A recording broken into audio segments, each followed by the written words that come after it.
Saudara kasih di dalam nama Tuhan Yesus Kristus, Shalom Bishem Hamasya. Waalaikumsalam. Kami ucapkan terima kasih semua telah menyumbangkan perasaan AC.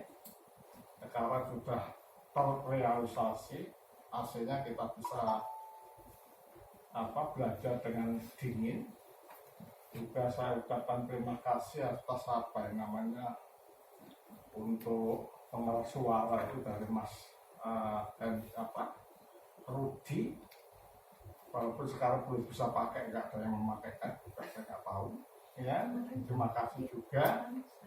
Terus juga saya ucapkan terima kasih atas bantuan dari Pak Henry untuk penyedot saya tahu pokok satu lah untuk karpet, sehingga dengan demikian kita bisa duduk dengan bersih pada saat ini. Ucapan terima kasih semuanya karena ini semua karena ada ikut Hanggar Beni keberadaan gereja kita ini. Saudara, Sakti Mahambur itu dalam bahasa Jawa atau orang Jawa itu diupayakan dengan jalan tapa berata, dengan jalan puasa, dengan jalan menekan apa yang ada di dalam kalbunya. Jadi untuk dapat menjadi Sakti Mahamboro itu tidaklah semudah membalikkan telapak tangan. Nah, seperti halnya Yesus itu bisa berjalan di atas air. Orang Jawa pasti mengatakan ini adalah orang sakti, yang betul-betul sakti karena tidak ada satupun dapat berjalan di atas air kalau tidak orang sakti. Tapi apakah betul seperti itu bagi Yesus? Bagi Yesus hal semacam ini tidaklah sulit. Segala sesuatu itu mungkin dan dapat terjadi. Karena jagat yang ada, termasuk laut, termasuk sungai, dan apa yang ada ini adalah keluar dari dalam diri sang sakta. Karena apa? Karena merealisasikan atau mengeksekusi apa yang dikehendaki oleh sang Bapa. Jadi kalau demikian, bagi Allah itu adalah sesuatu yang mudah. Tetapi bagi orang-orang di luar dan bukan dalam lingkup Allah itu sangat sulit. Yang elok di sini, Yesus adalah sebagai jelmaan daripada sang sakti. Dia itu juga suka menyendiri. Dia suka berdoa dan melaras diri di hadapan Allah ketika para pengikutnya itu sudah pergi. Ada yang mengatakan, Allah kok berbicara kepada Allah? Allah kok bersekutu dengan Allah? Saudara, Yesus itu adalah jelmaan daripada Sang Firman. Berarti Yesus itu, kita sedang berbicara tentang apa? Kemanusiaan. Nah, ini sekaligus sebagai suatu contoh bagi kita manusia untuk jangan pernah lupa doa. Jangan pernah tidak berkomunikasi dengan Allah. Karena doa itu adalah merupakan suatu lapas kehidupan kita. Nah, kalau kita tidak berdoa, maka jelas kita tidaklah dapat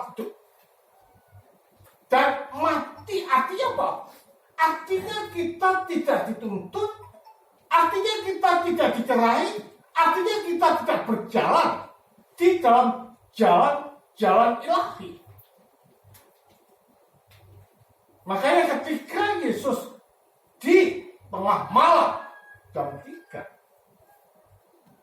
berjalan di atas air, nah para murid yang ada di perahu itu mengatakan apa?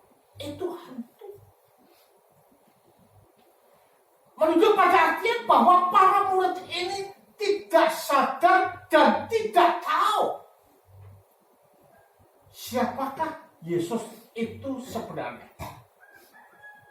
Nah, mereka menganggap bahwa Yesus itu hanya anak tukang kayu yang namanya Yusuf. Padahal Yesus itu makan bersama, tidur bersama, jalan bersama, dan selalu tidak pernah lepas daripada para murid.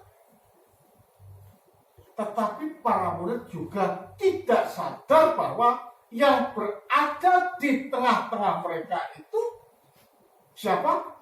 Sang Sabda yang menjelma menjadi manusia. Yang adalah Allah itu sendiri, meskipun bukan Allah, tapi firman. Dia dikatakan sebagai Allah karena satu esensi di dalam kealahan, karena tinggal di dalam diri Sang Bapa. Jadi kalau demikian, Allah itu siapa? Bapa. Tetapi ada orang yang berpikir firman itu Allah, Allah juga firman. Ya, nah ini adalah merupakan kesalahan yang besar yang sering dilakukan oleh orang-orang yang menamakan diri aku seorang teolog. Tetapi dalam hal ini masih kabur dan bingung.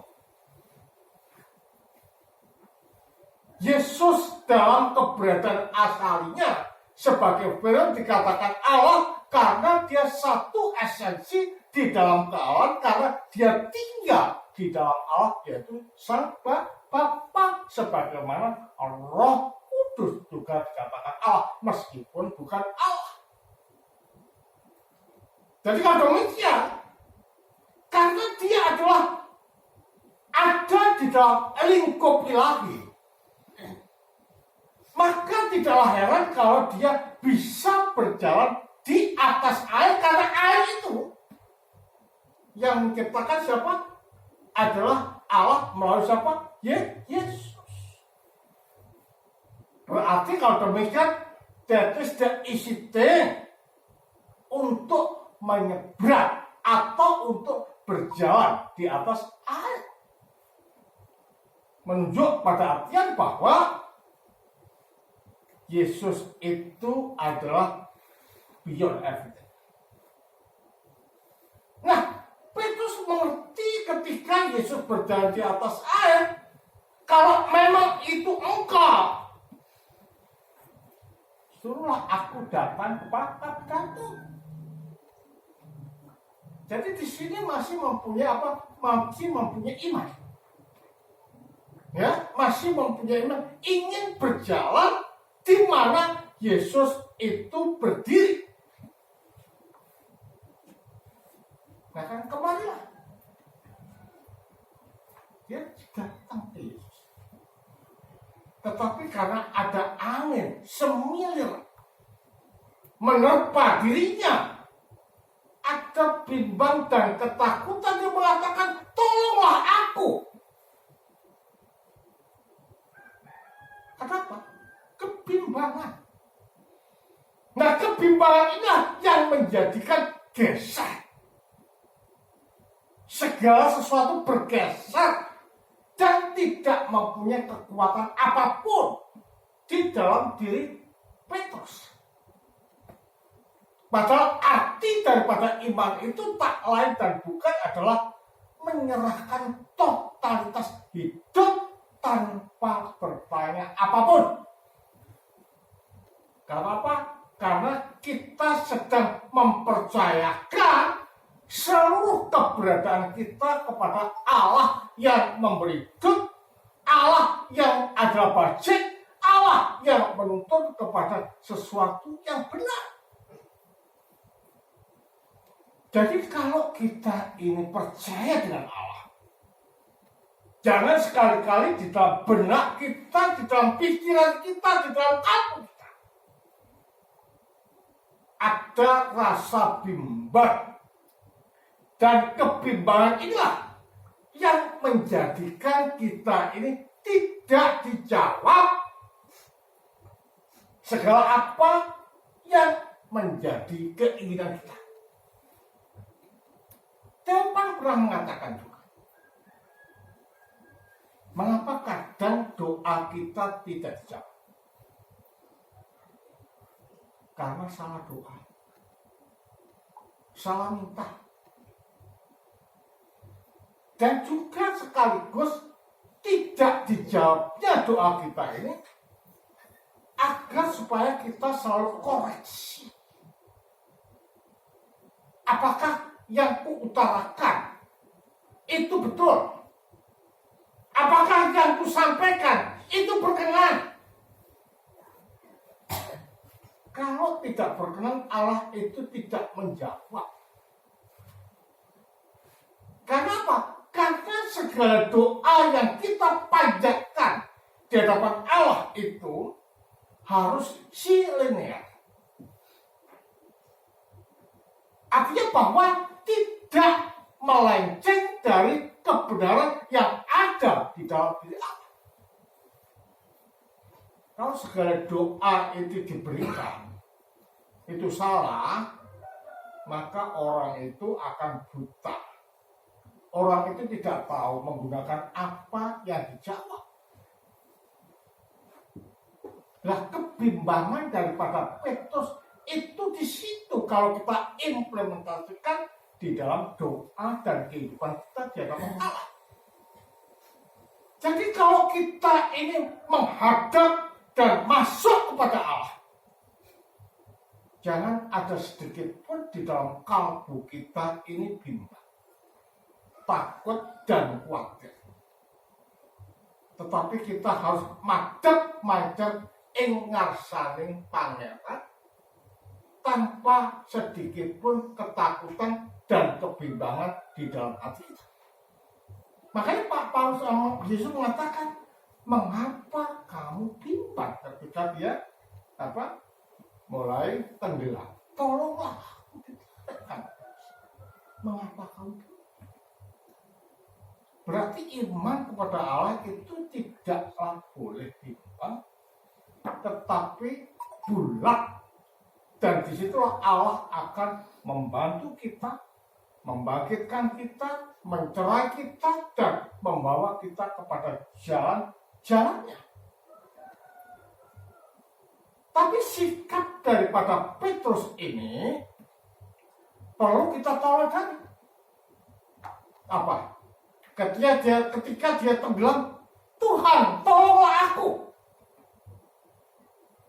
Nah, dia tidak diam. Tuhan tolonglah aku. Ini adalah merupakan suatu prinsip bagi kita. Ketika kita sadar bahwa kehidupan kita salah, kehidupan kita bimbang, kehidupan kita melenceng, kita harus berteriak pada Tuhan, Tuhan tolonglah. Nah, terkait dengan gereja untuk menolong orang di dalam kemelencengan, di dalam keberdosaan, di dalam keraguan itu apa? Gereja ini menyediakan apa yang dinamakan dengan sakramen. Sakramen apa? Sakramen pengakuan dosa. Ini sudah lama ya pengakuan dosa. Kalau bisa itu pengakuan dosa tidak hari Minggu. Ya, karena apa? Minggu itu harusnya konsen kepada liturgi, bukan pengakuan dosa. Pengakuan dosa itu di luar Minggu, hari Sabtu, ya hari Rabu sore datang ke Roma dosa, sehingga pada waktu ke gereja konsen liturgi, bukan pengakuan dosa. Logikanya gitu. Nah sekarang salah kaprah orang itu. Pada waktu liturgi pengakuan dosa. Ini yang salah. Harusnya sebelum liturgi hari Sabtu kan pas libur. Atau pesan datang Roma pengakuan dosa. Jangan berbaik pun loh ya. Terus Roma apa? Nah ini gimana pengakuan dosa pakai telepon ini? Ya kan? Jangan. Nah, kita datang, makanya kita harus benahi untuk hal-hal semacam ini. Kalau minggu khusus untuk liturgi dan bukan pengakuan dosa. Akhirnya nanti liturginya apa? Terlambat kan? Ya kan? Nah makanya kita benahi sekarang pelan-pelan. Jadi pengakuan dosa itu adalah bukan minggu tapi di dalam minggu. Hari Senin, hari Selasa atau apa pengakuan dosa. Kenapa? Pengakuan dosa itu perlu. Ya, pengakuan dosa itu perlu. Karena apa? Karena di dalam pengakuan dosa ini kita ini masuk di dalam baptisan lagi. Makanya pengakuan dosa dikatakan sebagai baptisan kedua untuk apa? Menyucikan kalbu kita. Ya? Dengan demikian kita dibersihkan ketika kita minta tolong, sebagaimana Petrus minta tolong dan Allah menolongnya dengan dibersihkannya kita melalui gereja di dalam sakramen. Karena itulah kita tidak percaya kalau dikatakan bahwa sakramen itu lambang, itu simbol, seperti halnya yang dikatakan dan diajarkan oleh di luar sana, bukan dalam Alkitab. Nah kalau dikatakan bahwa sakramen itu simbol atau lambang, maka kapan kita diselamatkan? Maka kapan kita diperbaharui? Maka kapan kita masuk di dalam penyatu tunggalan? Karena untuk dapat diselamatkan, untuk menyatu tunggal dan diperbarui itu melalui masuknya kita di dalam kehidupan Kristus, yaitu melalui sakramen. Jadi kalau demikian, sakramen itu sangat penting di dalam kehidupan kita, supaya kita ditolong. Dan Yesus tidak mengatakan, hai kamu angkatan yang pintar.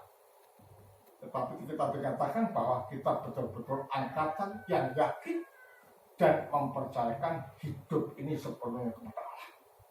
Karena itu be strong to be Christian, always pray in front of God, so that God going to help us in everything. Dengan demikian kita akan menjadi orang Kristen yang kuat dan baik di hadapan Allah. Kemudian tulisan Bapak, Sang Putra, Sang Roh Kudus. Amin. Amin.